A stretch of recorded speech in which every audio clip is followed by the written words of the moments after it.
And this is also a great time when you're in a new city, like go exploring, go walk, go hike, go find a nature trail. Like there's a lot of ways too that we can make sure that we get in movement. I'm not a fan of tracking calories or saying you have to work out or it has to look like this. And we're trying to, a lot of times we just try to burn off what we ate the day before, and it never works that way. But moving our bodies is good, like mentally and physically. Hi, I'm Kim Tolson and I'm the traveling therapist. It's my passion to teach therapists how to navigate online private practices and multiple income streams so they can travel the world. I'm a digital nomad with a virtual insurance-based private therapy practice and a multi-six-figure coaching business. I'm obsessed with entrepreneurship and developing tools that can help therapists live an adventurous lifestyle. In this podcast, I will discuss my journey as a digital nomad. I'll chat with other traveling therapists and help you navigate the complexities of running an online insurance-based practice. I'm so glad to have you with me on this journey.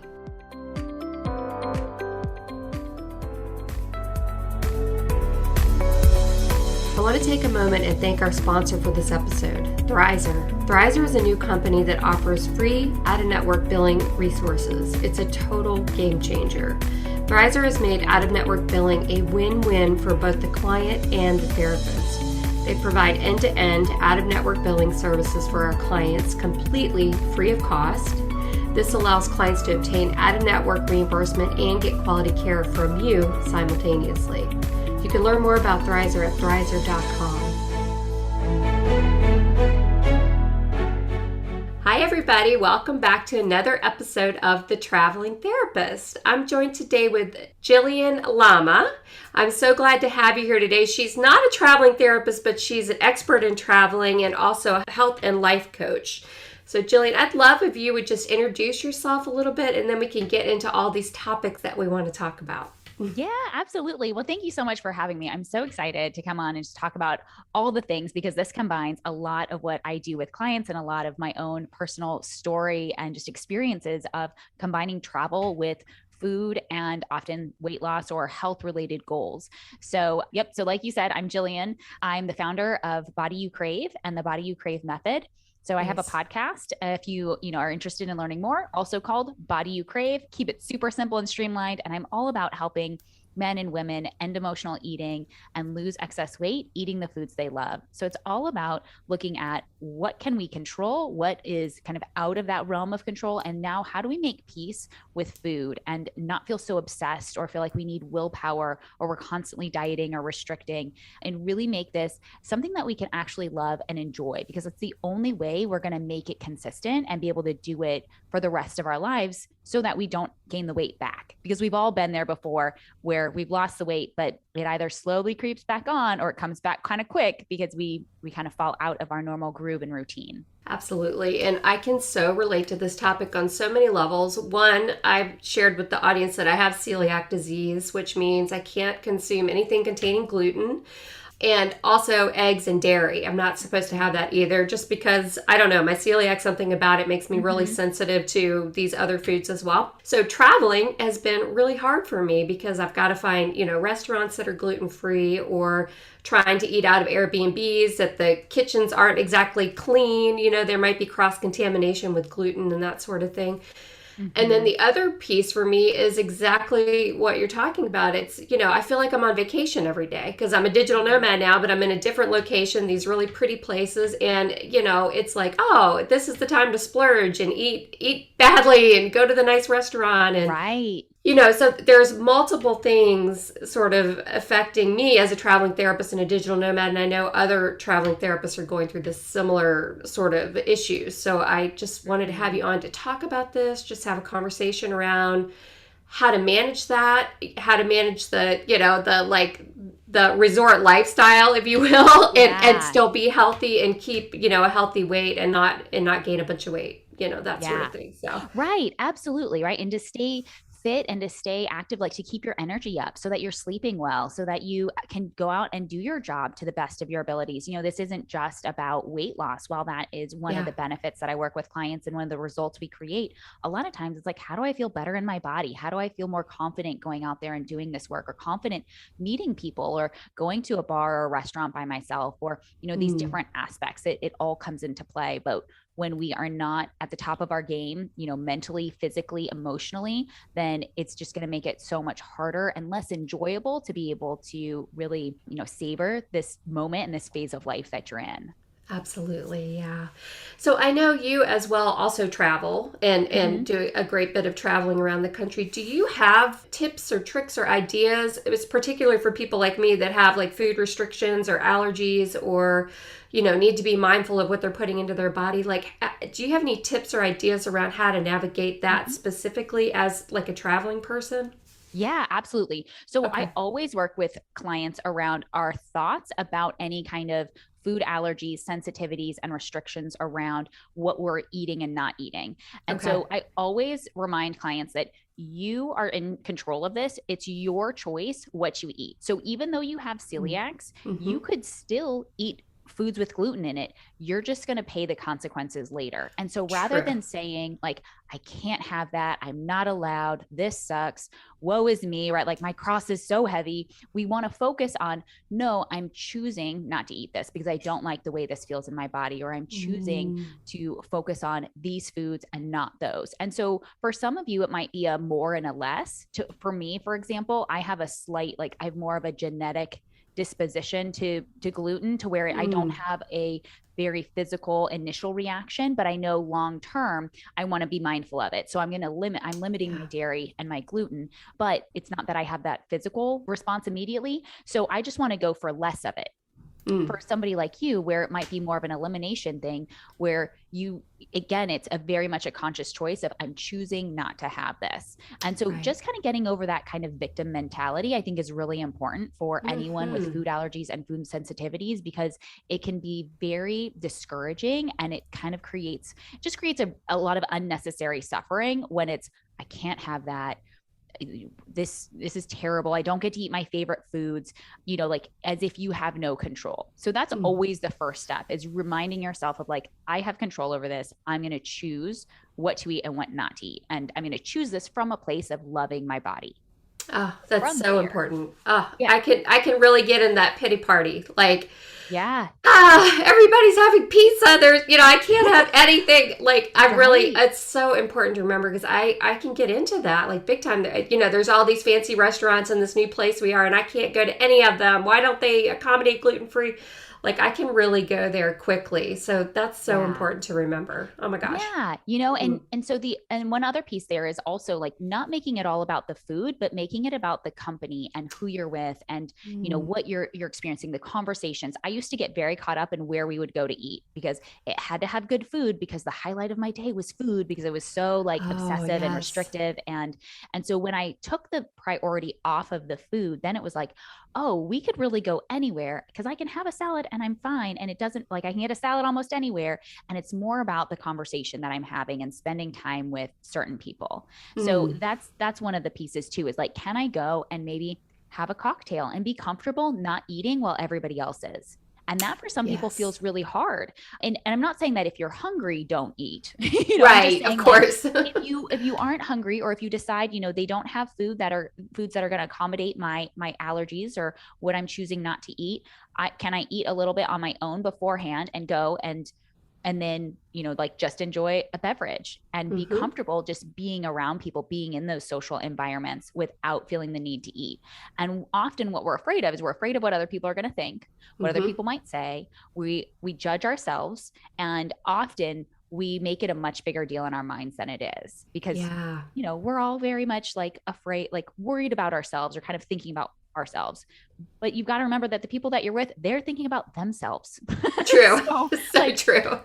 might get some questions, but it's just learning how to kind of preempt that and just say, no, I'm not hungry, or nope, I'm not, like, I'm good. I'm here for the conversation, or I'm here to socialize, things like that will allow you some of those opportunities. The other thing with Yes. restaurants is, even if they don't have a gluten-free menu, a lot of restaurants will accommodate gluten-free requests. So Mm. it depends on your sensitivity and what level that's at. If it's something where any light cross contamination can be Mm-hmm. really physically painful for you, you may choose to stay away. And again, it's the mindset of, nope, I'm going to choose not to do that because I don't like how I feel. But a lot of places will also, they'll let you swap out and do, like, a hamburger or a sandwich without the bread and make it like a lettuce wrap. A lot of places will have gluten-free bread or gluten-free buns now. You can often find different appetizers that will meet your needs. Sometimes it's like hummus and veggies, or it might be lettuce wraps, or like, there are things that you can do and that you can look for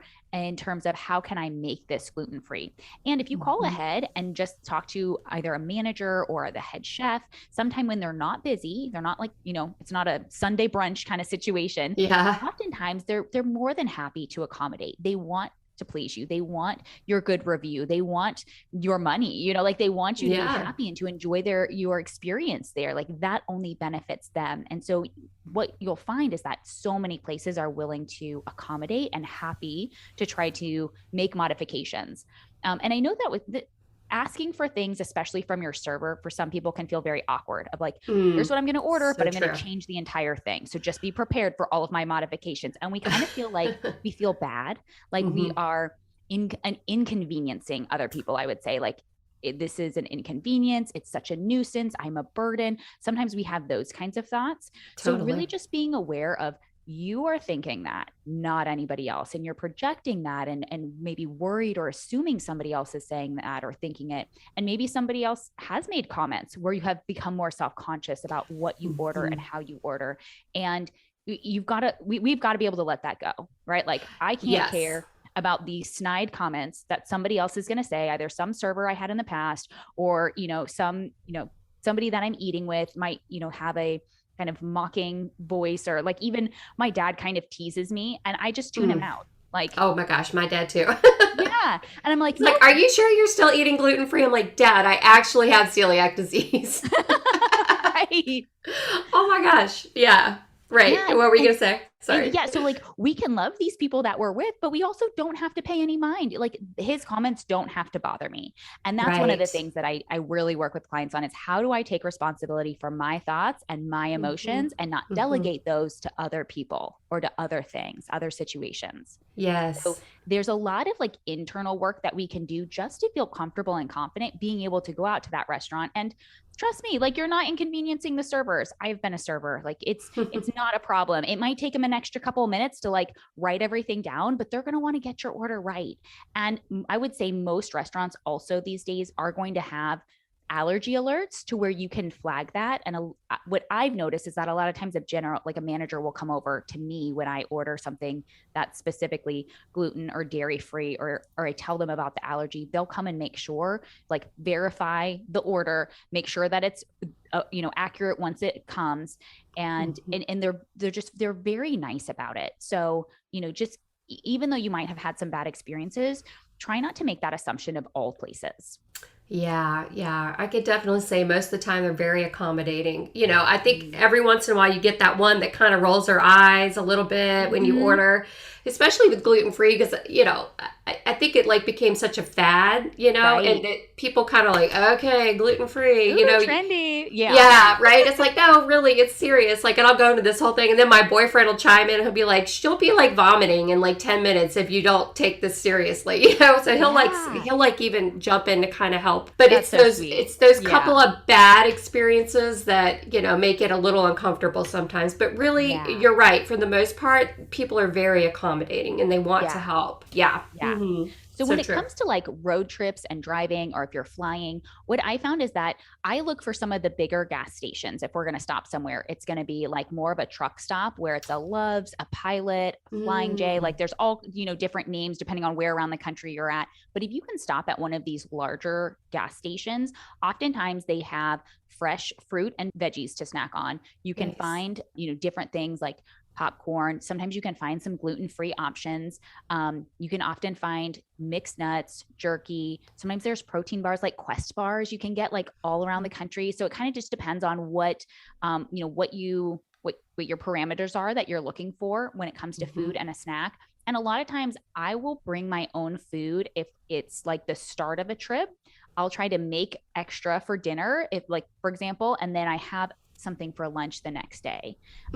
So it's something where I try to do my own cooking whenever I can and bring that with me. But sometimes when you're on the go, we'll stop at Whole Foods and we'll fill up with gas, go to the bathroom, and then we go to Whole Foods and I'll get their hot bar and I'll be able to pick from all of their hot foods. I can grab snacks there. And that's also one of my tips for when you are in a new city, like find a grocery store that has food that stocks the brands that you like, the food that you like, even if it's just kind of for snacks and not as much for meals. It's going to go a long way of like, this is now the routine that I get into. I get into my new city, check into my hotel. I then find the closest Trader Joe's or Sprouts or Whole Foods. And I go there and I get some produce. I always make sure that my hotel room has at least a mini fridge, if not like a full fridge, so there's different things that you can be, kind of aware and thinking through ahead of time. And then most airports these days also have a lot of snack options. They've got a variety of different things. Again, I bring like a lot of my own food on the plane. I'll bring meals, I'll bring snacks. Like I just traveled across the country with my toddler a few weeks ago, and we went from North Carolina to California and then back. Each time I had like a whole carry-on full of snacks. It was like snacks and water. It's like, there was some extra space in there so I could buy, plenty of water at the airport, because that's the other thing, is just making sure you stay hydrated is really important. But, I bring a lot of my own stuff, and especially with a little guy, he's 15 months now. And like, I did not know how he was going to do on the previous flights. He had been smaller. He had been 1 month and then 4 months on our previous cross country flights. So he pretty much just sat there. Like, he was fairly content. He was only nursing. So this time around, I was like, okay, can I have some activities? Can I have some snacks? How do, make sure he's got things, make sure I've got things. Okay, we're good. Yes. And we just kind of you do your best. And then when I was in California getting ready to come back, I stopped at Target, or again, you can stop at like Whole Foods, any kind of grocery store, and get some snacks for your flight home or your road trip home, whatever that looks like. Such great tips. Yeah, I just find that I just like hoard food, like food that I know I can eat, because I'm always afraid I'm going to get stuck somewhere. It's almost like, I don't know, like from a therapist perspective, like a trauma response. Like, I'm afraid I'm going to get caught somewhere where I can't like have food, so I do find myself doing that, like stocking up on the foods that I know I can eat no matter what, no matter where I am. And I always have some sort of snacks to fall back on. Yeah. And there's nothing wrong with that either. Like, I almost always will have like a protein bar for me and like a snack bar for the baby in my bag. Like, there's stuff in the diaper bag, there's stuff in my purse. There's like, and people will tease me about it. They'll be like, "Oh, what's Jill gonna pull out of her bag this time?" Or, what's she gonna whip out today? And again, I don't let anybody else's comments impact the way that I feel and the way that I'm gonna prioritize my health and me feeling good. Like, nice. At the end of the day, I would much rather feel good in my body than to try to like not feel awkward around somebody or allow them to make me feel anyway. It's so important. I remember in the beginning of my celiac, I was so nervous to ask for accommodations, like we were just talking about. It just, over time, like too many times just getting sick, it was like, I just can't do that anymore. I've got to just like stand up for myself and make my health a priority no matter what people think or say about it. Definitely. Yeah. Yeah. And there are going to be some people who don't take me seriously, and they're like, really? Like, are you sure? Like, I don't know about that. And it's become a little bit more common in my house because my mom also has a lot of food sensitivities and allergies now. And I know that I have a few genetic markers to where, again, if I'm not mindful of things now, I'm going to have to be so much more restrictive, and I'm going to end up paying the price later down the road. So it's just being aware. And even with like dairy, even if I don't have like an actual diagnosed allergy or sensitivity, I know for me, like, I just get kind of phlegmy if I've got too much like dairy. And so I know, like, I'm not going to sound as good when I'm doing podcasts. I'm just going to be like, if I'm mucusy all day, like, that's just gross. And I don't enjoy that. So again, it's just another reminder of, this isn't fun to be like, I don't enjoy this aspect. So Mm-hmm. yeah, the cheesy enchiladas might sound delicious, but I'm going to go Oh, with the chicken fajitas instead because I know I'm going to, I'm going to just feel better tomorrow. yeah, absolutely. Yeah. And I still do have week times where I'll order something with cheese and I do pay for it. Yeah, it's Mm-hmm. like, oh, why did I order the cheese? Yeah, right. Oh, And then also like I would say when we get into those aspects and those situations mm-hmm. as well is like really coming at it from a place of self-love and compassion. And Yes. Oh, genuinely asking like, okay, so I know this is how my body responds. In the moment I really wanted cheese. What was going on here? Was I mm, feeling nostalgic? Was I wanting a little bit of home? What was happening? Like, because a lot of times we're just turning to food as a thing of comfort, right? Or it's mm, like, oh, I really miss this. I really miss the taste or the flavor. And I've tried some of the dairy-free cheeses. They're not exactly the same. If yeah. you mix in like make kind of like some kind of like dip or spread or something where it's not just cheese and bread, like Yeah. we might be able to kind of get it to the right flavor and consistency that you like. But there are going to Totally. be some things where it's not the same. It is different Mm-hmm. and it doesn't Mm-hmm. have to be a problem either.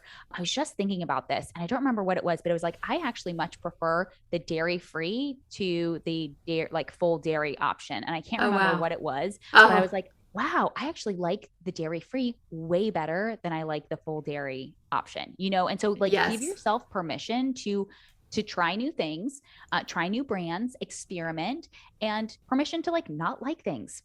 Yes, absolutely. Oh my gosh. Yeah, because there have definitely been some alternatives that I've just thrown right in the trash, but other ones, they're Yeah. not so bad.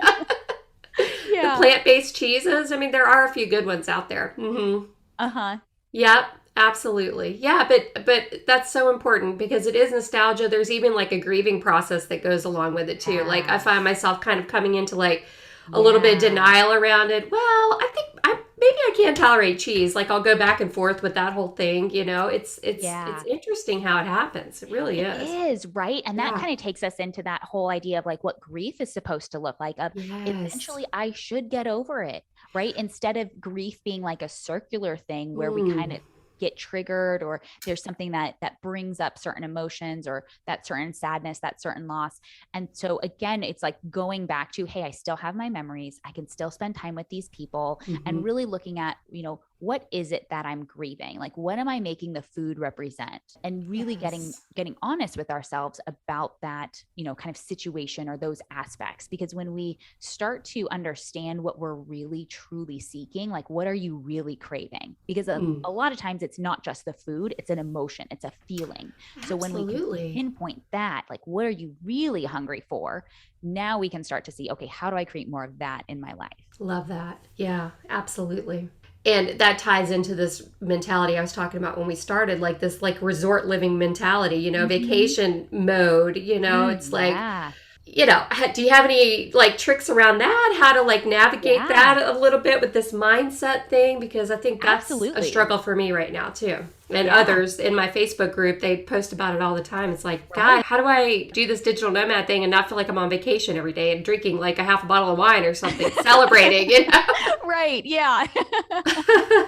So one of the biggest, like the starting point is just to tell yourself, like, this is my new normal. So in the Okay. past, it used to be vacations were a time to go off plan, to splurge, to not follow my diet, to not eat healthy. And it's kind of this like, screw it, I'm on vacation kind of mentality of like, Hmm. I'll start when life goes back to normal. I'll start after the holidays, after summer break, after whatever.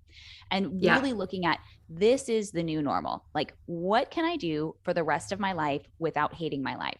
Which means that I'm going to want to go to the new restaurants. I'm going to want to try new things. So, my husband and I, he's an active duty Marine for 10 years. He got out of the military and we have moved states more frequently. We've moved nearly every year for Wow. the last 5 years and way more than when he was active duty, which Oh, I think is wow. hilarious. That Like is we have hilarious. moved so much more frequently. But we get to a new city and it's like, oh, I want to go and I want to explore. I want to look at the restaurants and the bars and try new cocktails. And, I give myself permission to do this, but I also have certain standards. So I know when I go out to a restaurant, I get 2 drinks and Mm. that's it. Yeah. Now, I can go out and get 2 drinks every single day if I really want to. Like, I don't have to make things off limits, but I know when I go out, I'm going to get 2 drinks. And then, and it's really like when we decrease the restriction, we Mm-hmm. now like it doesn't have that same kind of desire and temptation over us. Because when I know I can eat Mm. cake every day for the rest of my life, it's like I'm not going to binge and overeat and overconsume now, because I know it's there tomorrow and I know it's there the next day and the next day and the next day. So when we change the way that we think about food and the way that we think about being on vacation, or how relaxed we are around, like, I want to try new things, like, absolutely try new things, but let's get in a vegetable at lunch and dinner, like, Yeah. let's just incorporate some greens, give yourself, some times when maybe you're not drinking, like, there's Yeah. nothing wrong with alcohol, but let's find that balance, and we can Mhm. moderate when we have a healthy relationship with it and when we're thinking about it differently. So when this is the Absolutely. normal, and this is what I'm going to do for the near future, it's like, okay,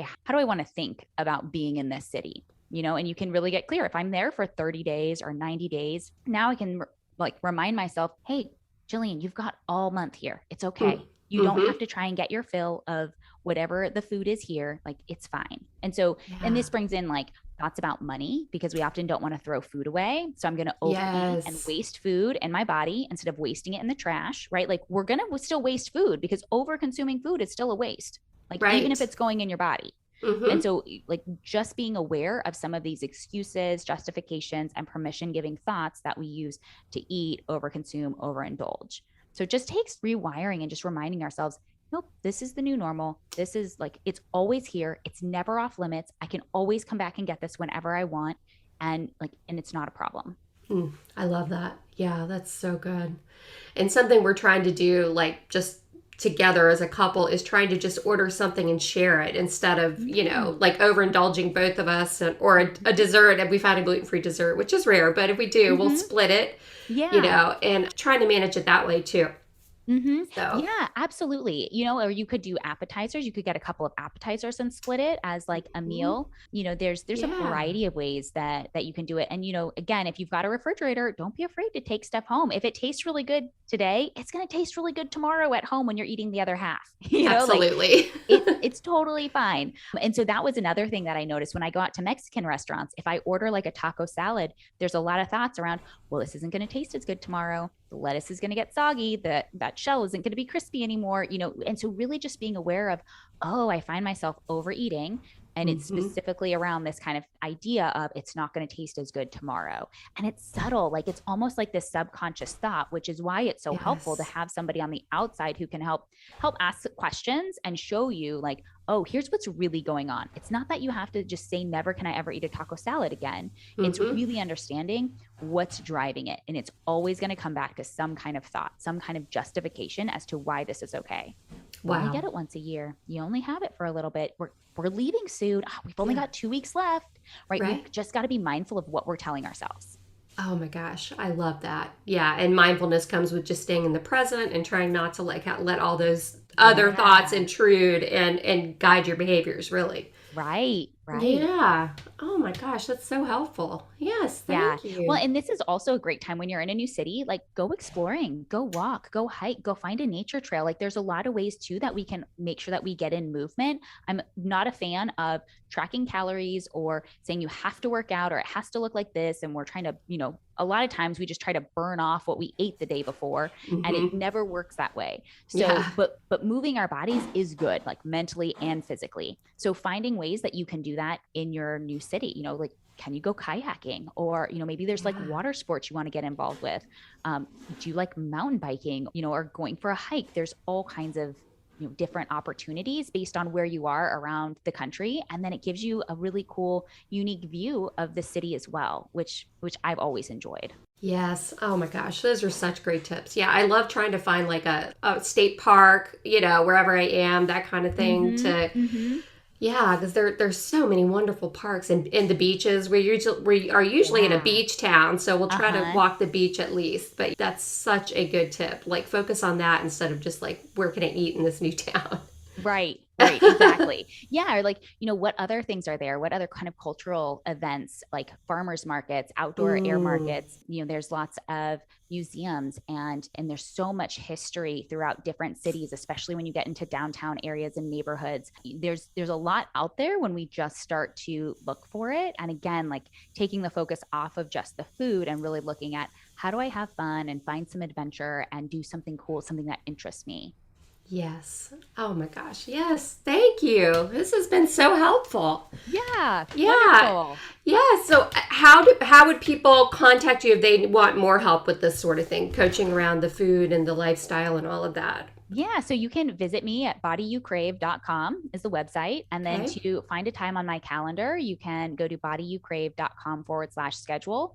And this will give us an opportunity just to talk and get to know one another. You can share, where you're at now. We'll look at where you want to be 6 to 12 months from now. And then I'll help you see really what's standing in your way and what's blocking you. Because a lot of times what we think is the issue isn't the real challenge. And we waste so much time trying to solve for the wrong problem. So Mm. I'll help you create a roadmap of like, how do you actually get where you want to go and feel good about it and feel good about the lifestyle that you're living as you're on this journey. Thank you so much. Yes. Well, thank you for having me. You're welcome. Thank you so much for listening to the Traveling Therapist podcast. For show notes, links, and downloads, head over to thetravelingtherapist.com, where you'll be able to learn more about my journey, the courses I've created for you, and other exciting resources to make your dreams become a reality. If you've enjoyed this episode, please share with your traveling therapist friends, subscribe to the podcast, and if you loved this episode, please leave a review.